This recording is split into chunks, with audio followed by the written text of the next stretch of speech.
મહિલા સંમેલન 2025 અને માતા યશોદા એવોર્ડ જિલ્લા કક્ષાએ 3 અને તાલુકા કક્ષાએ 20 એમ કુલ 23 માતા યશોદા એવોર્ડ આંગણવાડી કાર્યકર અને હેલ્પર કાર્યદક્ષતાથી સેવાઓ પૂરી પાડી છે મલકાબહેન।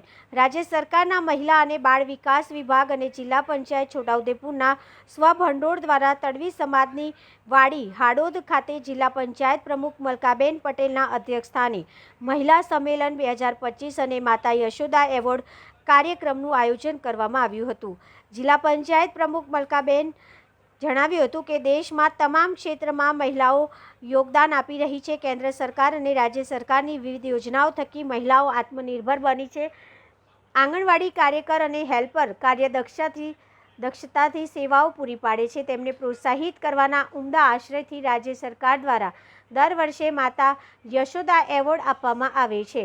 આ પ્રસંગે ધારાસભ્ય અભયસિંહ તડવીએ પ્રાસંગિક ઉદ્બોધન કર્યું હતું।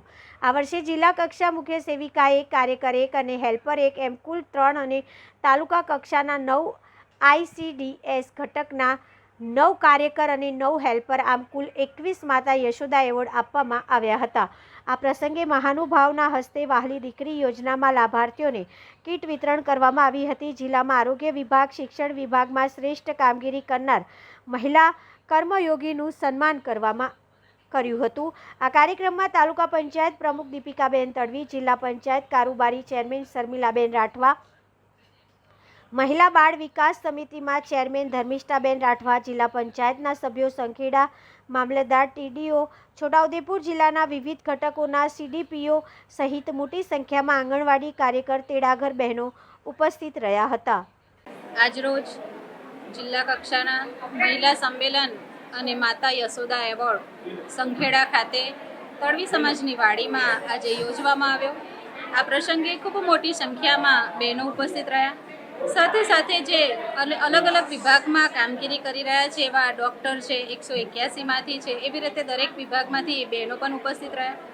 જે બહેનોએ પોતાની કામગીરીની અંદર ખૂબ સારી કામગીરી કરી છે એવા તમામ બહેનોને આજે અહીંથી સન્માનિત કરવામાં આવ્યા છે। સાથે સાથે જે આંગણવાડી કાર્યકર અને તેડાગર બહેનો છે જે પોતાના આંગણવાડી કેન્દ્રમાં ખૂબ સારી કામગીરી કરી રહ્યા છે એવા 10 ઘટકના કાર્યકર અને તેડાગર બહેનોને આજે માતા યશોદા એવોર્ડથી સન્માનિત કરવામાં આવ્યા છે। સાથે અમારા જિલ્લાની અને સંગઠનની પૂરી ટીમ પણ ઉપસ્થિત રહી અને ખૂબ મોટી સંખ્યામાં આજે બહેનોએ આ કાર્યક્રમને સફળ બનાવ્યો છે।